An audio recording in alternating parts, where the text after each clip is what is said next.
Bonjour messieurs, investisseurs et commerçants. Le projet est en contact avec vous Guru Markets. Merci d'avoir aidé notre projet. Les liens peuvent être trouvés dans la description de cette vidéo. Chers spectateurs, nous vous demandons de bien vouloir nous donner un coup de pouce à l'avance. Votre like est très nécessaire au développement de la chaîne Guru Markets. Nous considérons la performance actuelle de la société Verizon Communication, VZ, ticker, VZ. Examen basé sur les données du 10 juillet 2024. Par classement Guru Markets, organisation Verizon Communication Inc. appartient à la sous-catégorie Communication Mobile. 32 organisations participent au comparatif, c'est très représentatif. Nous commençons par des informations récapitulatives sur l'entreprise. Si nécessaire, vous pouvez mettre la vidéo en pause.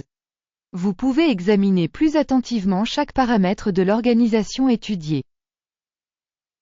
Vous pouvez voir le tableau avec la structure du ticker en utilisant le lien dans le commentaire épinglé. Merci beaucoup pour votre republication et votre autre soutien, tout cela est extrêmement utile pour la suite du travail. Eh bien, les amis, nous commençons enfin. Capitalisation boursière de l'entreprise Verizon Communication Inc. évaluée à 173,84 milliards de dollars. Avec une capitalisation de sous-catégorie de 983 milliards de dollars. Verizon Communication Inc. représente une part de 17,683% et est l'une des grandes entreprises de la sous-catégorie. La capitalisation du bilan de la société est estimée à 94,29 milliards de dollars. Avec une capitalisation bilancielle de la sous-catégorie de 476 milliards de dollars. Verizon Communication, VZ, constitue une part de 19,825%. Après avoir comparé les parts de capitalisation boursière et de bilan, nous verrons ce qui suit. Part occupée Verizon Communication, VZ, dans la sous-catégorie lors de l'évaluation de la capitalisation boursière est de 17,683%. La capitalisation du bilan est de 19,825%. Soit 12% de plus que la part de la capitalisation boursière. Évaluation de la part de marché de l'entreprise et de la capitalisation bilancielle de la sous-catégorie. Bien, 1 point. Les passifs financiers de l'entreprise analysée s'élèvent à 175,372 milliards de dollars. Les passifs financiers en valeur comptable représentent 186% des capitaux propres de l'entreprise. Résultat sur le niveau du passif financier de l'entreprise, mauvais, moins 1 point. Le ratio cours-bénéfice de la société est de 15,4. La moyenne de la sous-catégorie de 19,6 est inférieure de 21% à la moyenne de la sous-catégorie. Évaluation de la valeur marchande de l'entreprise par rapport aux indicateurs de profit par rapport à la sous-catégorie. Bien, 1 point. Le bénéfice des 12 derniers mois était de 11,307 millions de dollars.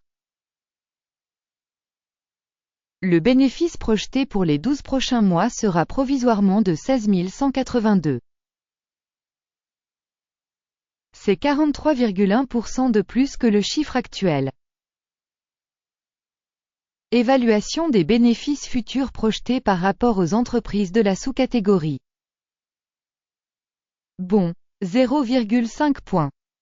Le ratio prix-revenu de l'entreprise est de 1,3. La moyenne de la sous-catégorie de 1,6 est inférieure de 19% à la moyenne de la sous-catégorie. Évaluation de la valeur boursière de l'entreprise à son chiffre d'affaires par rapport aux indicateurs des entreprises de la sous-catégorie. Bon, 0,5 points. Le chiffre d'affaires des 12 derniers mois s'élevait à 134 040 millions de dollars. Les revenus futurs pour les 12 prochains mois devraient provisoirement s'élever à 191 840 millions de dollars. Soit 43% de plus actuellement.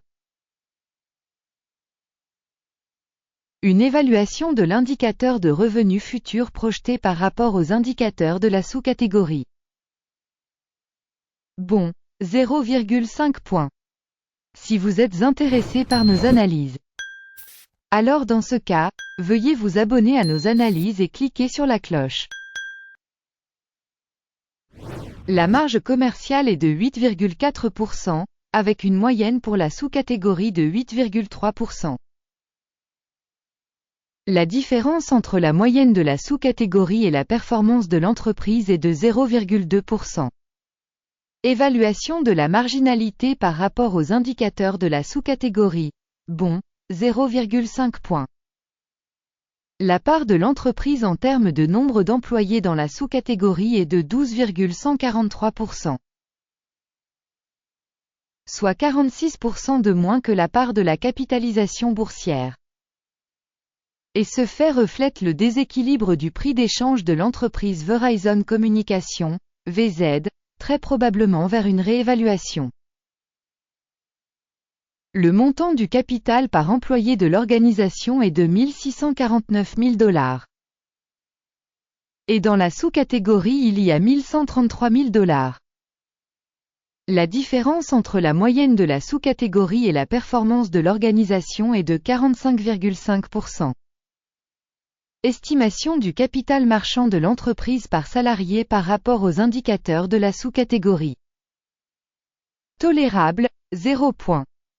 Le volume des bénéfices par employé individuel de l'entreprise est de 107,3 000 $. Avec la moyenne dans la sous-catégorie, 57,8 000 $. La différence entre la moyenne de la sous-catégorie et la performance de l'entreprise est de 86%. Estimation du profit de chaque salarié de l'entreprise par rapport aux indicateurs des entreprises de la sous-catégorie. Bon, 0,5 points. La part des revenus de chaque employé de l'entreprise est de 1 272 000 $. Par sous-catégorie 700 000 $. La différence entre la moyenne de la sous-catégorie et la performance de l'entreprise est de 82%. Estimation du volume de revenus par salarié individuel de l'entreprise par rapport aux indicateurs des entreprises de la sous-catégorie. Bon, 0,5 points. Les actions à vendre correspondent à 1,2%, avec une moyenne de sous-catégorie de 2,1%. C'est un indicateur d'un éventuel short squeeze. Indicateur RSI, 14, montre un niveau de 57% pour l'entreprise Verizon Communications Inc. Alors que pour la sous-catégorie, ce niveau est de 49%.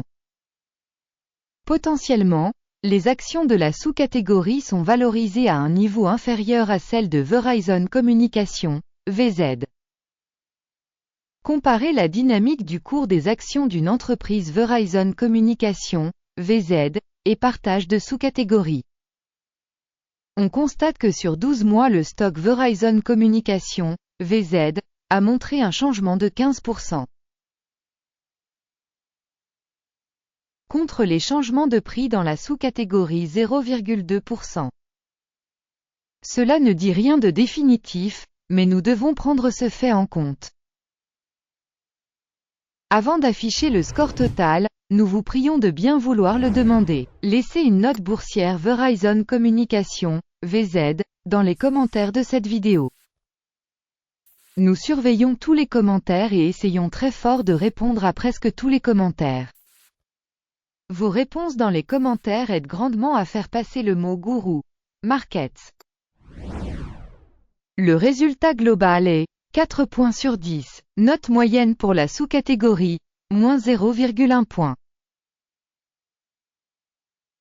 Si vous regardez de manière globale, sur le marché américain dans son ensemble. Nous verrons que le score moyen de la bourse américaine dans son ensemble est de 0,4 points.